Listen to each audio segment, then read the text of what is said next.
Bom, pessoal, então vamos dar início aos exercícios da seção 3 do capítulo 1 e vamos para o primeiro exercício, que diz o seguinte: dada f de x em y, prove esses dois itens aqui. E vamos começar pelo item A, que pede para você provar que se o x é infinito e a f é injetiva, então o y é infinito.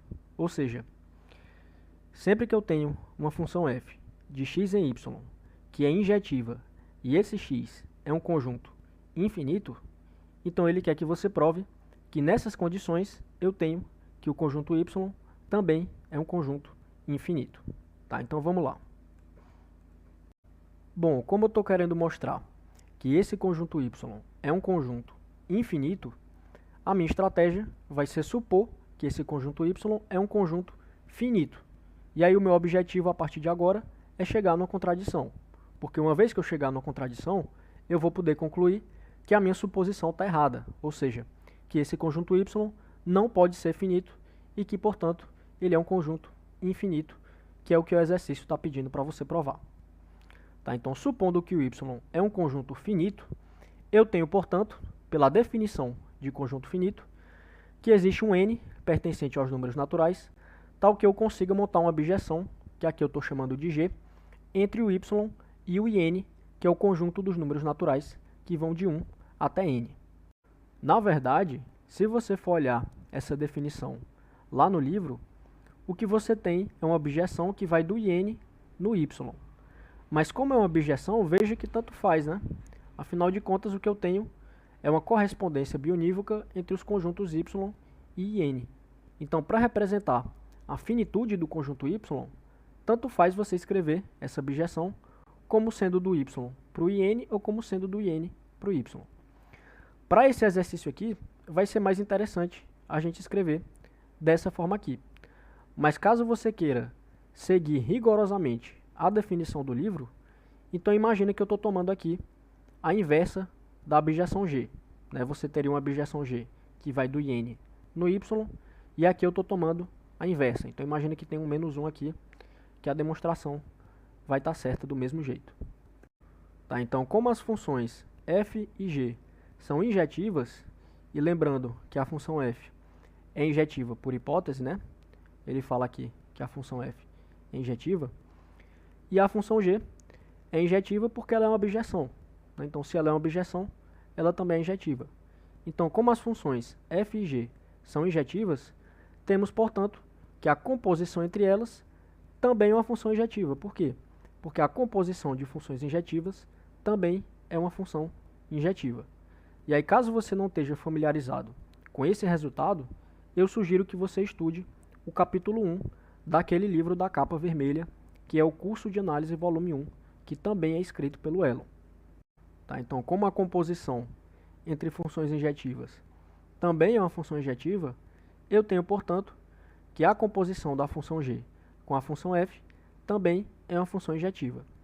E aí você veja que a função f, ela leva do x para o y, e a função g leva do y para o in. Então eu vou ter, portanto, exatamente uma função que vai do x no in.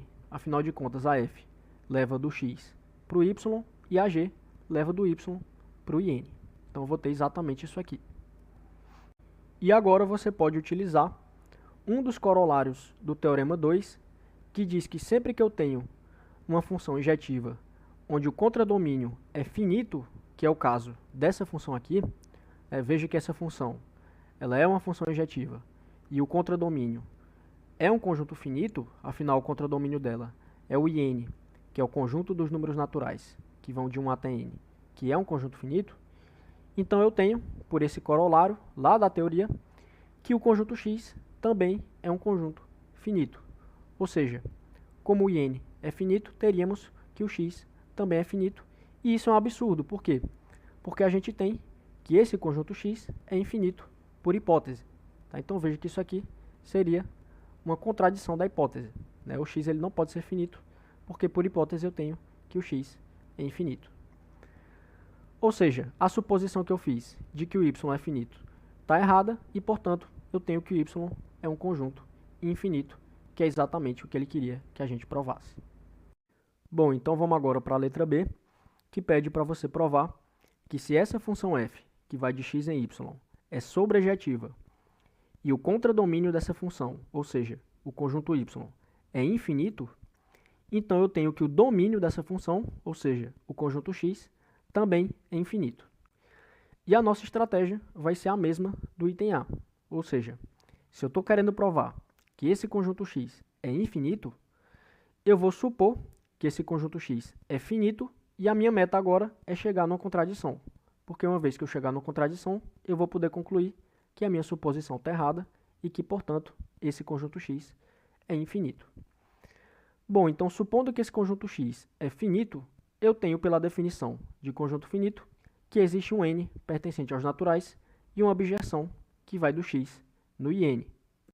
E agora eu vou usar mais um resultado que o Elon mostra no capítulo 1 daquele livro maior da capa vermelha, que diz que sempre que eu tenho uma função f de x em y que é sobrejetiva, então essa função admite uma inversa à direita. E aqui novamente, se você não está familiarizado com esse conceito de inversa à direita, eu sugiro que você estude o capítulo 1 do livro da capa vermelha, chamado Um Curso de Análise Volume 1, que também é escrito pelo Elon, que ele aborda esses conceitos mais específicos a respeito de conjuntos e funções que são utilizados aqui na análise. Mas basicamente, a inversa à direita de uma função f que vai de x em y é uma função h que vai de y em x, ou seja, você inverte o domínio e o contradomínio dessa função. E essa função h tem a seguinte característica: quando você compõe a função f com a função h dessa forma aqui, ou seja, você primeiro aplica a função h e depois aplica a função f, você vai ter uma função de y em y, que é a função identidade, ou seja, essa função ela vai tomar um elemento aqui no conjunto y, ela vai mandar no conjunto x e ela vai voltar no mesmo elemento do conjunto y pela função f. Tá? Então, a inversa à direita é uma função que possui essa característica. Mas caso você queira aprender mais a fundo a respeito desse conceito aqui, novamente eu sugiro que você estude o capítulo 1 do livro da capa vermelha. E ele também mostra nesse capítulo que uma vez que essa função f é uma função sobrejetiva, então essa inversa à direita da função f é uma função injetiva. Tá? Ele também mostra isso nesse capítulo do livro maior.